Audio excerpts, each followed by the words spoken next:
joie. En son nom, nous avons la résurrection. Est-ce que tu peux acclamer encore très fort le Seigneur?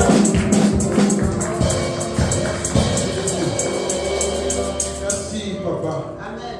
Merci. Acclame encore pour le Seigneur. Cette coupe, nous voulons manger ce pain qui représente ton corps. C'est pour ça que nous venons le faire, parce que c'est là, comme tu as dit, cette coupe est la nouvelle alliance à ton sang qui a été répandu pour chacun de nous. C'est pour cela que nous venons auprès de toi, Seigneur Jésus. Nous te demandons que le sang de l'agneau, le sang de la victoire que nous allons manger et nous allons boire, et qu'elle nous procure la guérison du corps, de l'âme et de l'esprit au nom puissant de Jésus-Christ Nazareth. Nous allons le prendre au nom de Jésus. Amen.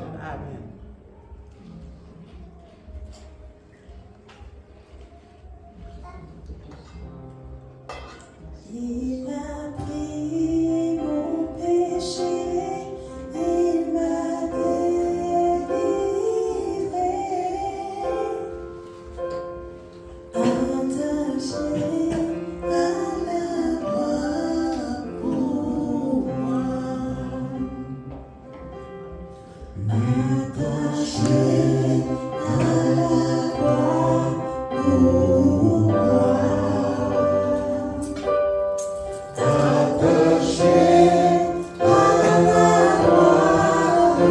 pour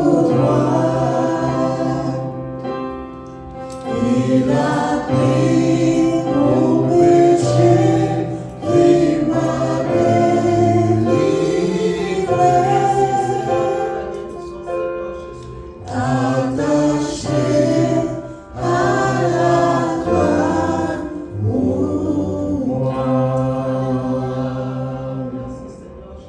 Merci Seigneur.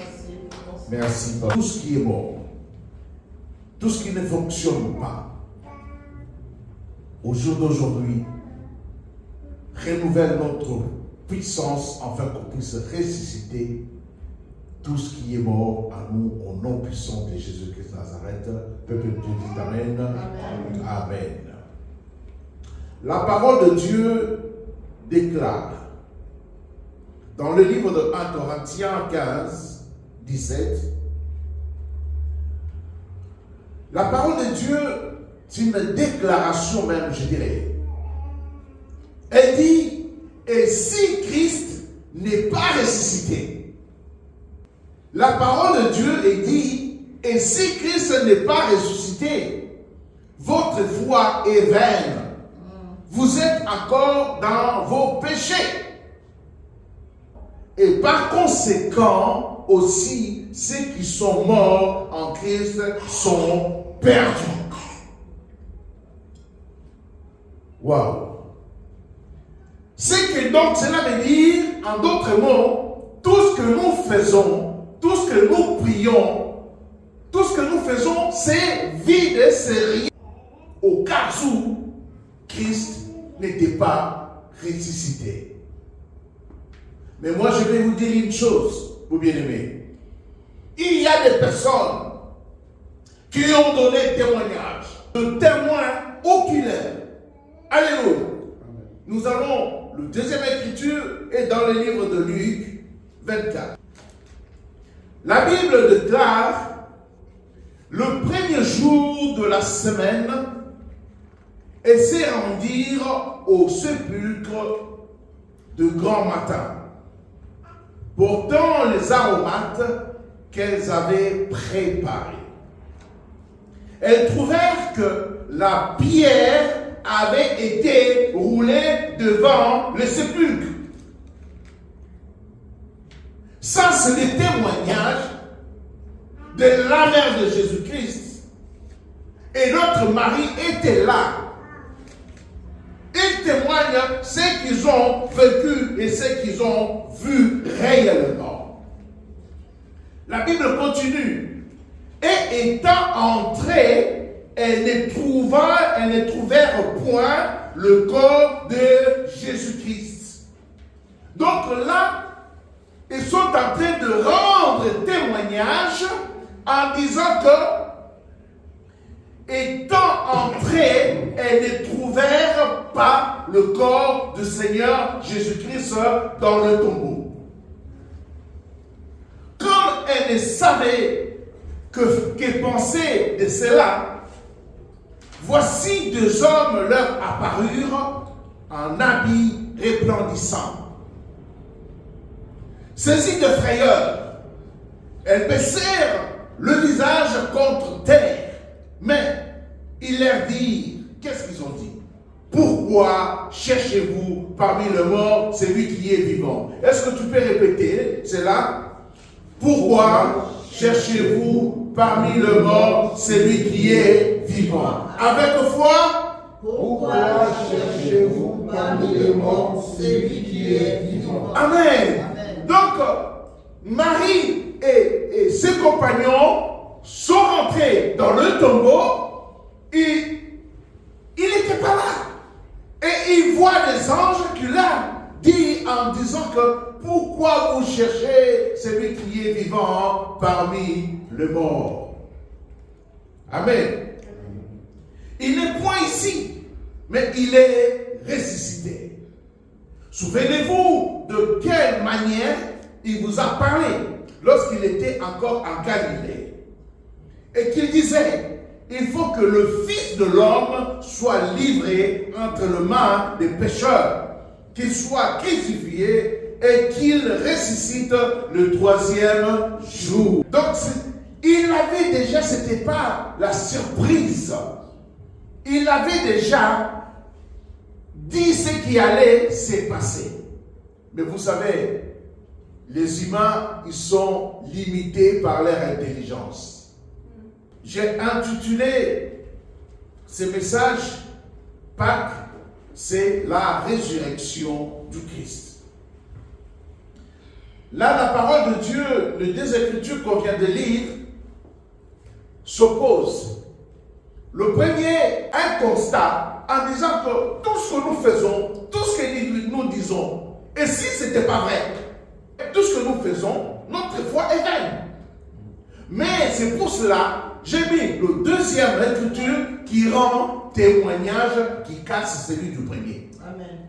En disant que non, ils ont été là, ils ont vu, ils ont témoigné de la vérité, qu'ils sont rentrés, la pierre était roulée et les tombeaux étaient vides. Est-ce que tu peux dire à ton voisin, réellement, les tombeaux étaient vides? Réellement, les tombeaux étaient vides. Et moi, je vais te confirmer, réellement, les tombeaux, jusqu'aujourd'hui, il est vide. Hier, quand je préparais le message, je regardais un peu, je vis une petite vidéo. La petite vidéo, c'était un prédicateur, c'est un ancien prédicateur. Il racontait son histoire en disant, si vous êtes perdu, vous ne savez pas où aller. Vous arrivez sur un chemin, il y a deux chemins. Sur la bifurcation, un va là-bas et l'autre va là-bas. Et perdu totalement. Mais vous regardez le premier chemin, vous voyez qu'il y a un homme mort. Est-ce que vous allez lui parler? Non. Et vous regardez l'autre chemin, il y a un homme qui est vivant. À qui vous allez demander l'information? À celui qui est vivant. Donc vous allez prendre la route de celui qui est vivant. Parce que les autres dieux, ils sont dans leur tombeau. Et nous connaissons où ils sont. Où ils ont été enterrés. En ce jour de Pâques, quand nous lisons pour les lecteurs de la Bible, il est important de connaître, de savoir pourquoi et comment des choses. Dans n'importe quelle situation, si tu sais le fonctionnement de la chose, tu ne vas pas oublier comment et le pourquoi. Et pourquoi il y a Pâques. Et je vais expliquer aussi comment on est arrivé là. Alléluia. Amen. La Bible parle de deux Pâques. Il existe aussi la Pâque juive en hébreu qu'on appelle Pessa. elle commémore le passage de la mer Rouge par les enfants d'Israël pour aller à Canaan. Ces mouvements-là de passer, nous connaissons l'histoire de Pharaon et ses armées qui se sont englouties dans la mer Rouge, mais les enfants d'Israël sont passés à sec. C'est ça qu'on appelle Pessah, c'est la Pâque juive. Quand vous parlez ou une personne parle de la Pessah ou de la Pâque juive qui venait de passer il n'y a pas longtemps, donc il commémore cette action-là de passer dans la mer Rouge. C'est la sortie de l'Égypte qui représente la délivrance de l'esclavage. Amen. Parce qu'ils étaient esclaves en Égypte, mais ils pouvaient être allés prier dans le désert, mais le pharaon avait toujours la main dessus. Mais quand ils sont passés la mer Rouge, donc c'était fini. La main de pharaon n'était plus sur eux. Alléluia. Donc la Pâque représente la délivrance. Donc c'est sortir du ténèbre à la lumière. Amen. Donc quand on parle de la Pâque, cette résurrection a une signification spirituelle. Ce n'est pas seulement la résurrection du Christ, mais cette résurrection nous donne la possibilité de sortir dans les griffes de l'ennemi pour aller dans la lumière qui est le paradis, qui est le Canaan spirituel. Alléluia. Amen. Donc c'est ça la signification spirituelle de la Pâque, qui est la résurrection de notre Seigneur. Donc pour nos chrétiens, elle représente la délivrance spirituelle, c'est-à-dire du ténèbre à la lumière. Comme je disais tout à l'heure, pour comprendre la cause à effet, il est important de retourner à la Genèse, à l'histoire fondamentale. Qu'est-ce qui s'est passé? Pourquoi Jésus-Christ a été ressuscité? Et pourquoi la venue même du Christ? C'est vrai, nous savons, il est venu pour nous sauver. Mais nous sauver de quoi? Pourquoi il est venu nous sauver? Comment ça a commencé? Ésaïe 14, 13 et 14. La Bible déclare en disant, là c'est Dieu lui-même qui parle. Tu disais à ton cœur, je monterai au ciel. Donc Dieu est en train de nous dire ce que Satan se disait dans son cœur. Satan était l'ange de lumière. En d'autres mots, pour être simple, il était là pour louer Dieu. C'est lui qui était au-devant. Il voyait cela. Comment est-ce que les anges étaient? Il y a quelque chose qui est rentré dans son cœur. Mon bien-aimé, le premier péché, je vais te dire, de l'univers, ce n'est pas Adam et Ève qui ont mangé. Le premier péché, c'est Satan a eu dans sa tête et dans son cœur, il a fait rentrer des mauvaises choses. Il se disait quoi? Quand il a vu comment est-ce que les gens acclamaient Dieu, comment est-ce que les gens portaient Dieu dans leur cœur, comment est-ce qu'on louait, et dans son cœur, il a fait rentrer des mauvaises choses en disant, tu disais en ton cœur, je monterai au ciel, j'élèverai mon trône au-dessus des étoiles de Dieu. Il dit, comme Dieu est là, moi je serai au-dessus de Dieu. Je m'assierai sur la montagne de l'assemblée, je monterai sur le sommet de nuée, je serai semblable à Dieu. Donc nous voyons quoi? C'est le premier péché de l'univers, la convoitise et la jalousie. Est-ce que tu peux dire à ton voisin la convoitise et la jalousie? La convoitise et la jalousie. C'est ce qui tue jusqu'à aujourd'hui. Beaucoup de choses aussi nous voyons, même dans la famille, même au travail. D'ailleurs, il ne sait même pas faire ce qu'il fait. Hein. Moi, je peux mieux le faire. Hein. Donc, quelqu'un, il veut prendre ta place. D'ailleurs, son mari, il ne lui va même pas. Elle est belle, mais comment il peut avoir un mari comme ça? Elle est moche. Mais comment est-ce que il y a quelque chose qui n'est pas normal. Peut-être on l'a mis dans la bouteille. C'est pas normal. Parce que la personne veut prendre la place de l'autre. Mon bien-aimé, s'il y a des idées comme ça qui te passent dans la tête, il faut prier. Demande la délivrance tout de suite. C'est ça qui a causé tout ce que nous voyons, toutes les catastrophes que nous voyons aujourd'hui. C'est la convoitise et la jalousie. Vous voyez, le diable a été, quand Dieu a vu cela, c'est que nous devons savoir, le diable n'est pas l'adversaire de Dieu. Votre adversaire, le diable. La Bible le dit, il ne dit pas l'adversaire de Dieu. Non, non, non, non. Il n'est pas son égal. Parce qu'il a été créé par qui? Par Dieu. Tu ne peux pas être égal à ton Père. Même si tu as beaucoup d'argent. Même tout ce que tu peux avoir, tu ne seras jamais égal à ton Père. Parce qu'il a vu le soleil devant toi. Avant toi. Amen. Amen.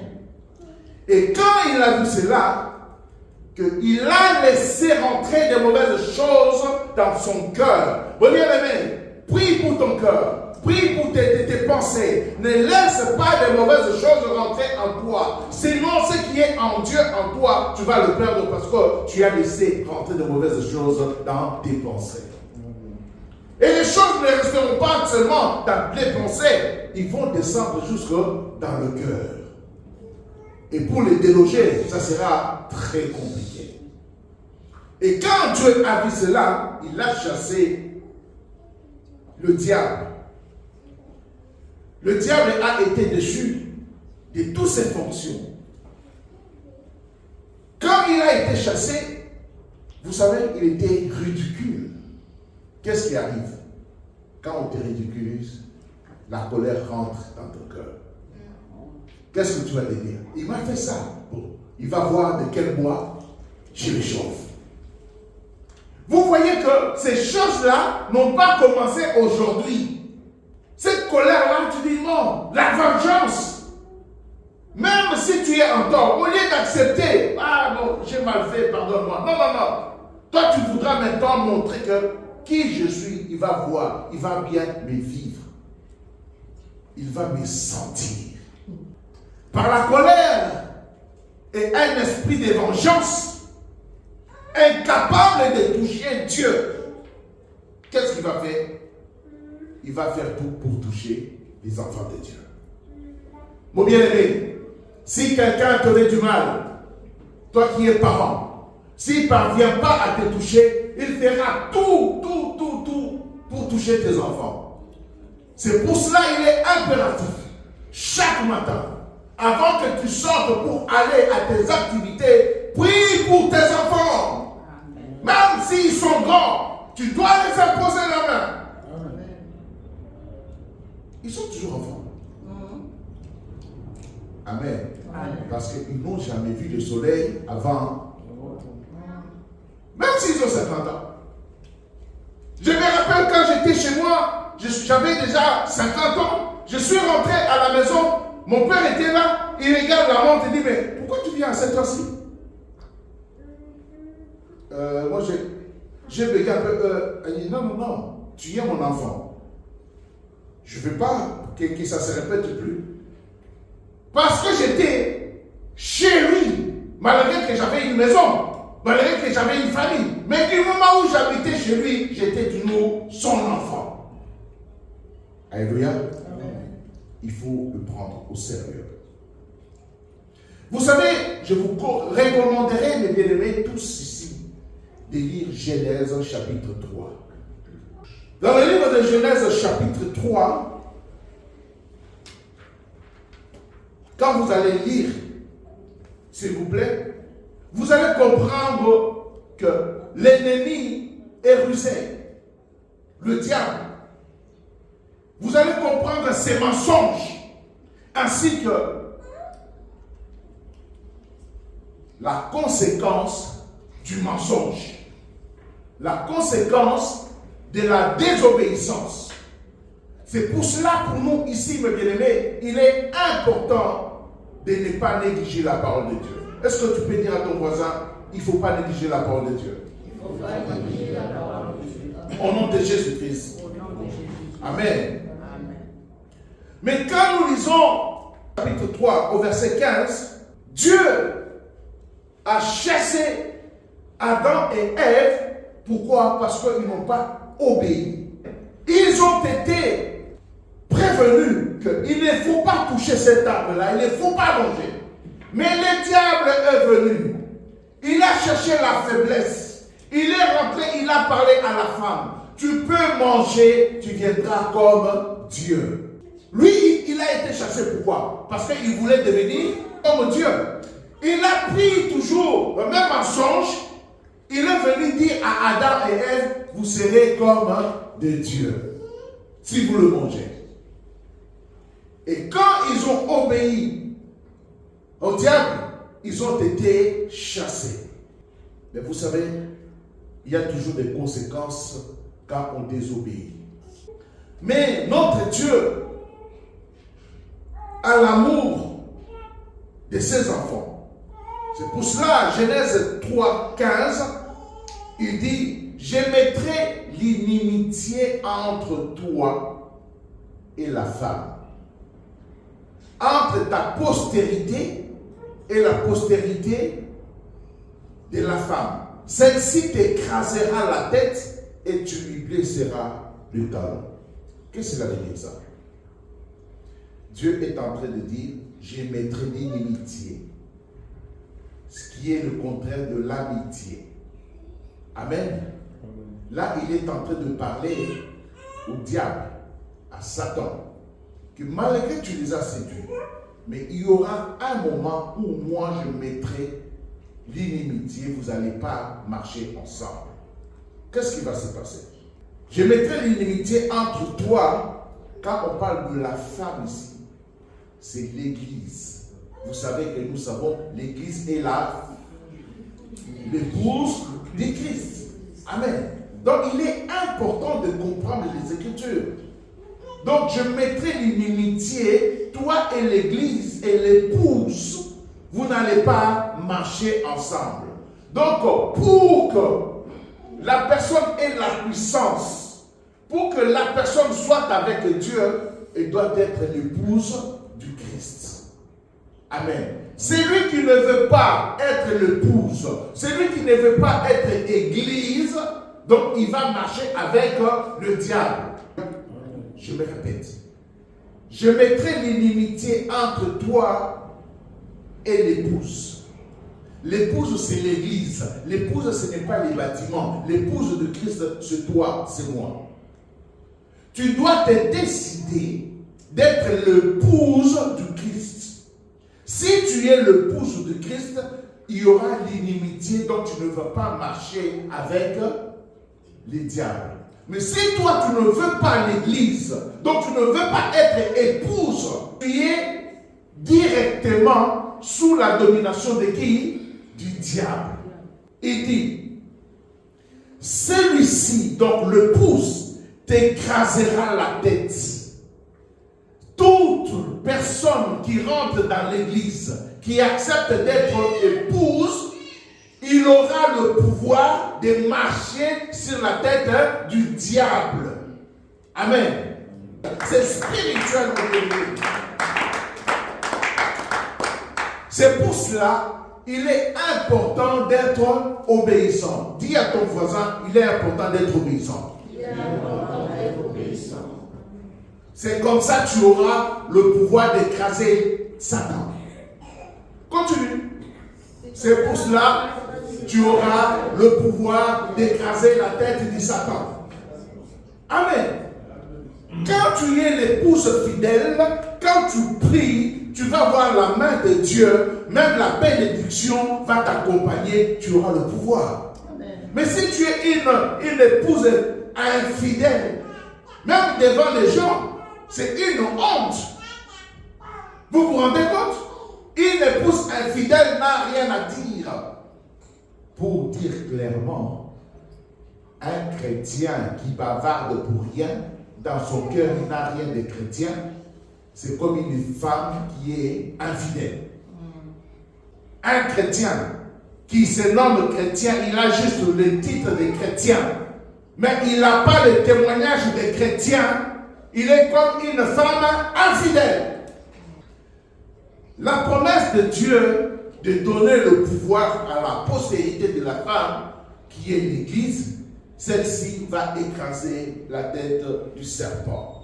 Quand nous regardons toujours dans Genèse 3, 23, l'Éternel Dieu, quand il les a chassés, parce qu'ils avaient commis le péché. Mais est-ce que tu peux dire à ton voisin, Dieu est bon? Dieu est amour. Dieu est amour. Amen. Comme Dieu est bon et amour, même s'il y a des palabres, il cherche toujours à arranger. Amen. Alléluia. Il n'est pas comme toi et moi, quand nous cherchons des palabres, et puis tu gonfles, tu te gonfles, tu ne peux pas parler à l'autre. Non, non, non. Dieu toujours, il cherche des voies et moyens pour qu'il y ait cet amour, cette harmonie. Il n'est pas comme toi et moi. Alléluia. Donc on doit être les imitateurs de Dieu. Tu peux dire à ton voisin, je dois être l'imitateur du Christ. Amen. Romains 6, 26 dit, car le salaire du péché, c'est la mort. Mais le don gratuit de Dieu, c'est la vie éternelle en Jésus-Christ, notre Seigneur. Donc, si tu as péché, mon bien-aimé, ne reste pas dans le péché. Si tu es tombé, ne reste pas tombé. Tu dois te relever et chercher le voies et moyens pour être une bonne épouse, pour être un bon chrétien. Par quoi? Par la repentance. À savoir qu'il y avait plus de relation entre l'homme et Dieu. Quand ils ont commis des péchés, quand ils ont été chassés, Dieu n'avait plus de relation avec l'homme. Mais il n'a pas voulu laisser ça comme ça. Qu'est-ce que Dieu a fait? Là, je suis en train de vous raconter jusqu'à ce qu'on va arriver pourquoi Jésus-Christ est venu. Amen. Dans l'histoire, nous savons que Dieu a fait des alliances. Nous connaissons des alliances. Abraham, Isaac, Jacob. Ces alliances-là, pour que Dieu ait ces alliances-là, il fallait faire des sacrifices des animaux pour le pardon des péchés. Et ce que je vais vous dire, mes bien-aimés, cela n'était pas suffisant pour sauver l'humanité. Amen. Parce que quand il faisait ces holocaustes, c'était juste pour cacher les péchés. Comme j'ai mon pupitre ici. Si je prends quelque chose, un drap ou une couverture, je mets là, vous n'allez pas le voir. Mais mon pupitre est toujours là. Donc le sang des animaux couvrait le péché. C'est ça la différence. Il ne pouvait pas sauver. C'est comme l'exemple que j'ai toujours dit. Si vous êtes chez vous à la maison, il y a un peu de désordre. Tout de suite, vous voyez, il y a un étranger qui vient, il sonne. Vous n'êtes pas prêt. Qu'est-ce qui arrive? Il peut arriver que vous prenez, si vous faisiez de ménage, sous le tapis, vous mettez des choses. Derrière l'armoire, vous jetez. Là, c'est juste la propriété qui est apparente. Mais en vrai, la maison n'est pas propre. Mais la saleté est toujours là.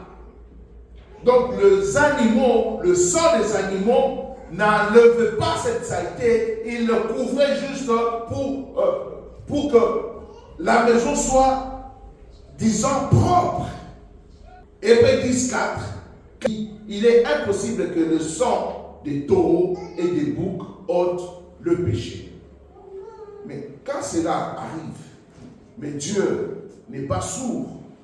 Comme on a dit tout à l'heure, notre Dieu est amour. Amen. Donc Dieu devrait trouver maintenant la solution. Est-ce que tu peux dire à ton voisin, Dieu devait trouver la solution? Dieu devait trouver la solution.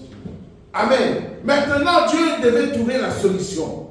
Je vais te dire, c'est quoi la solution? La solution était de faire un sacrifice digne et puissant pour rétablir la relation qui a été rompue, pour rétablir une relation parfaite avec Dieu, avec un sang pur, saint, agréable, un sang non adamique. Amen. La lignée Adam et Ève. Vous voyez, nous avons des gènes, des ADN. Amen. Amen. Donc, il fallait maintenant une personne qui n'a pas l'ADN d'Adam et Ève. C'est pour cela Jésus-Christ est venu. Amen. Parce que les enfants des enfants des enfants, quand on regarde bien avec la science, ils peuvent dire qu'un tel a les ADN qui sont comparables à un tel. Maintenant, il fallait Jésus-Christ qui vienne. Jésus-Christ est venu, donc Jésus-Christ, comme il est venu par la puissance du Saint-Esprit. Ce n'est pas un homme et une femme qui se sont accouplés pour avoir Jésus-Christ. Donc, il n'avait pas cet ADN adamique. Amen. Donc, 1 Corinthiens 5, 7 dit, Christ est notre Pâque. Est-ce que tu peux dire Christ est notre Pâque? Christ est notre Pâque. Qu'est-ce que cela veut dire? Christ est notre Pâque a été immolé. Quand on parle de immoler, donc c'est le sacrifice. Immoler, c'est offrir un sacrifice sans défense. Christ est notre Pâque, c'est-à-dire Christ est notre résurrection. Donc Christ s'est donné comme un sacrifice.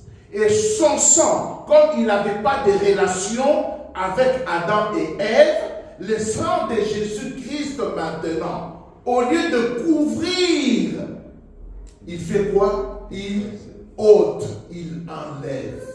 Quand tu commets le péché et que tu fais la repentance au nom de Jésus-Christ, mon bien-aimé, le péché il est pardonné et il est effacé.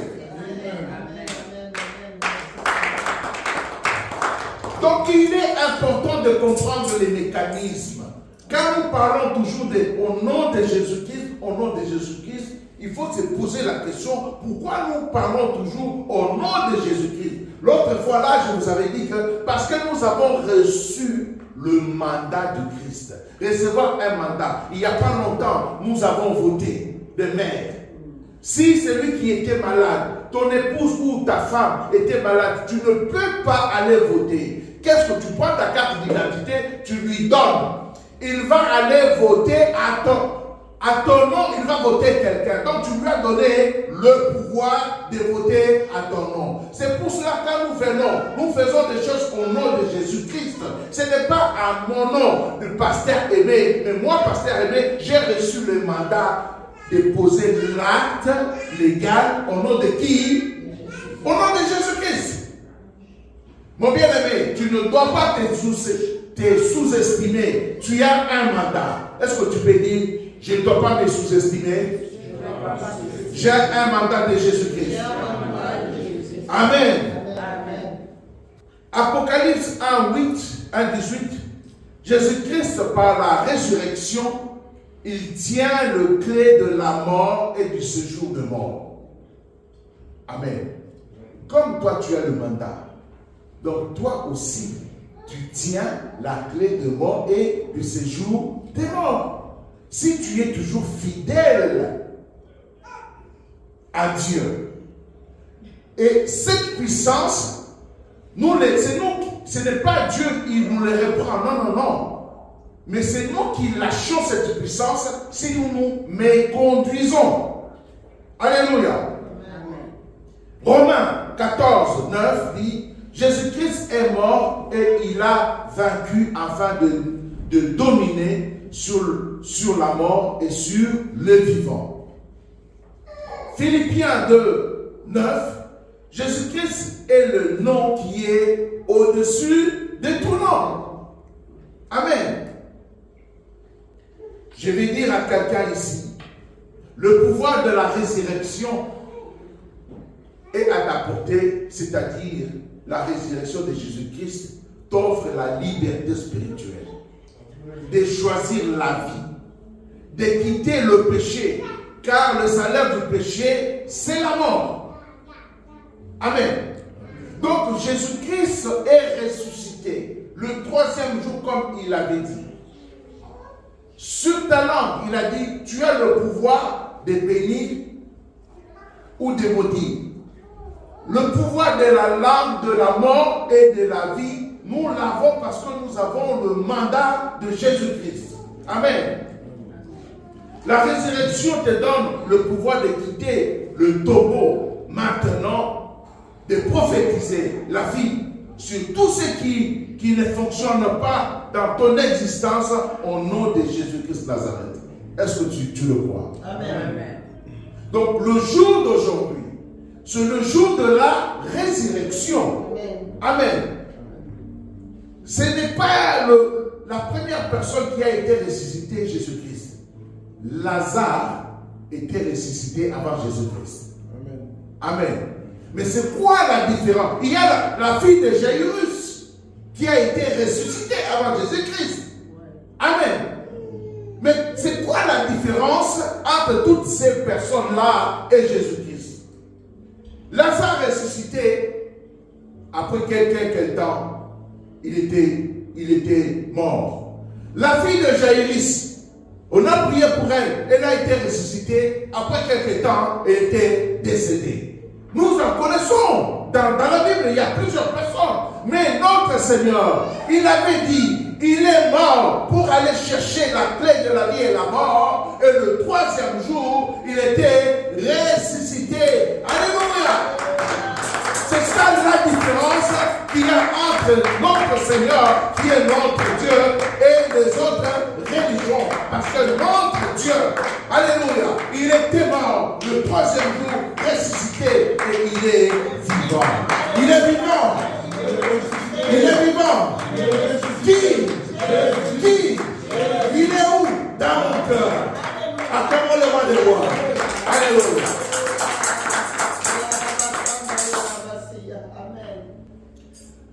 Là, je vais vous dire les bénédictions de la résurrection.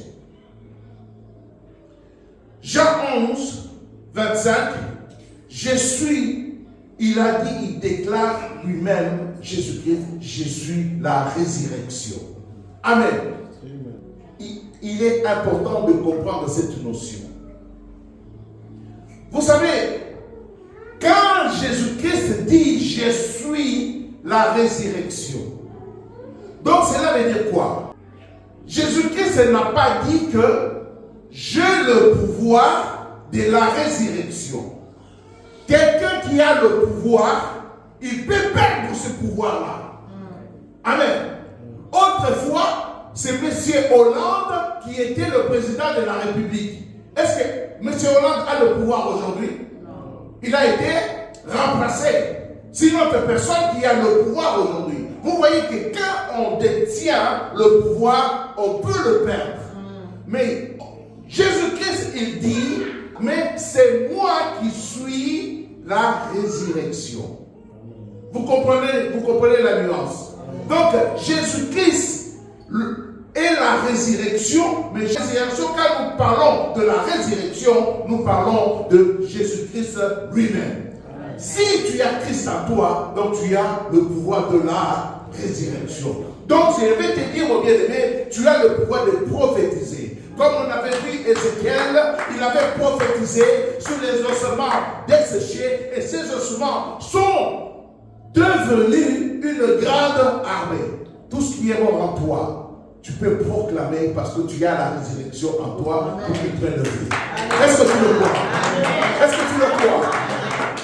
C'est ça notre identité. Est-ce que tu peux dire à ton voisin, c'est ça mon identité? C'est ça mon identité, la résurrection. J'ai la résurrection en moi. J'ai la résurrection en moi. Mais Jésus-Christ est la résurrection. Et il est en moi et il opère en moi au nom de Jésus. Vous savez, C'est ça le secret de la résurrection. Il y a des choses que nous connaissons, mais pour mettre en pratique, c'est parce que nous ne comprenons pas le pourquoi et le comment. Et aujourd'hui, nous avons compris pourquoi Jésus-Christ est venu. C'est pour nous donner le pouvoir de la résurrection. Quand tu as le pouvoir de la résurrection et qu'il t'arrive le péché, quand tu pries, le pouvoir là te donne pas seulement de couvrir le péché, mais d'effacer le péché. Amen. Amen. Amen. Je pensais que tu allais dire mon amen. Amen. Le pouvoir de la résurrection nous donne la délivrance. Amen. La délivrance de la mort spirituelle que le Seigneur met à notre portée. Amen. La résurrection de ta destinée. Vous savez, nous sommes dans un combat spirituel. L'ennemi sait, voit. Vous avez déjà entendu dire qu'on lui a volé son étoile. Parce que l'ennemi sait que Dieu a mis l'étoile qui est brillante. Et il viendra mettre le voile pour que tu sois brouillé. Et tu fais des choses toi-même et tu ne comprends pas ce que tu fais. Mais quand tu as le pouvoir de la résurrection en toi, ta destinée est claire, nette et précise. Au nom de qui? Amen. La résurrection te donne la justification devant l'ennemi. L'espérance d'une nouvelle vie en Jésus-Christ. Amen. Quand nous avons pris la Sainte Seine tout à l'heure, la Sainte Seine, j'avais dit que c'est le symbole d'une nouvelle alliance. C'est la résurrection nous donne le pouvoir d'avoir une nouvelle alliance. Quand on parle d'alliance, c'est-à-dire quoi? On est lié. Assez souvent, quand nous parlons d'être liés, nous parlons d'une façon négative. Mais nous sommes liés avec Jésus-Christ dans la nouvelle alliance par son sang. Amen. Quand nous parlons de oui, il est lié, nous parlons d'une façon négative. Mais nous sommes liés d'une façon positive parce que nous sommes fidèles à notre mari qui est Christ. Amen. La résurrection nous donne la victoire et la domination sur le pouvoir de l'ennemi, sur toutes les principautés. Qu'est-ce que ça veut dire? Donc, si nous gardons cap, si nous gardons cette alliance, si nous gardons cette relation, même si on dit ton oncle est là, c'est un grand sorcier de ton village, tu n'as pas à avoir peur, parce que celui qui est à toi, il est qui? Il est plus fort que celui qui est dans le monde. Donc tu as la résurrection en toi. Il peut te combattre, oui. Ce n'est pas que la résurrection enlève les combats. Non. Dieu n'enlève pas les combats, mais Dieu te donne le pouvoir de gagner les combats. Amen. Alléluia. Alléluia. Amen. Tu ne peux pas prier. Enlève ces combats devant moi. Non. Ça, ce n'est pas une bonne prière. Dieu, donne-moi la force de vaincre les combats. Amen. Sinon, il allait enlever. Si nous voyons les enfants d'Israël, ils avaient des combats, jusqu'à ceux qui sont arrivés jusqu'à Canaan. Et quand est-ce qu'ils ont perdu? Ils ont perdu à Haï. Pourquoi? Parce qu'il y avait la désobéissance. Amen. On dit, quand vous allez arriver, vous allez faire le combat. Ne prenez rien. Toutes les choses là sont dévouées aux interdits. Mais il y avait un homme qui s'appelait Akam. Quand le mur de Jéricho est tombé, lui, il est allé prendre des choses, il a caché dans sa maison. Au deuxième combat, c'était Haï, une petite ville. Les enfants d'Israël, ils sont arrivés, ils ont été frappés à mort. Mais Josué ne comprenait pas. Il dit, mais Seigneur, tu nous avais promis de marcher sur nos ennemis. Mais qu'est-ce qui nous arrive? Et Dieu a dit, parce que vous n'avez pas écouté, il y a l'interdit qui est rentré en vous. Dieu te donne la puissance. Mais si toi, tu ne veux pas la puissance, si tu marches n'importe comment, dans la désobéissance, tu peux prier comme tu veux, il n'y aura rien, ça sera toujours zéro. Ce que nous devons savoir, la guerre que nous avons, il est totalement spirituel. Amen. Amen. Maintenant, nous allons faire la prière. On va se mettre en position pour prier. Nous allons déclarer des choses et après on va faire juste 2 prières.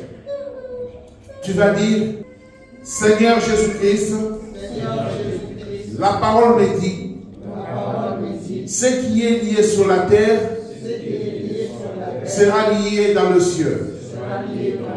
Je déclare, je confesse et je décrète l'esprit de la résurrection de Jésus-Christ soit dans ma vie. Je prends position pour être toujours la tête et non la queue. Au nom de Jésus-Christ. Les succès et la réussite sont mon partage au nom de Jésus. Prie pour toi maintenant. Prie dans cette position. Merci, oh Dieu. Alléluia.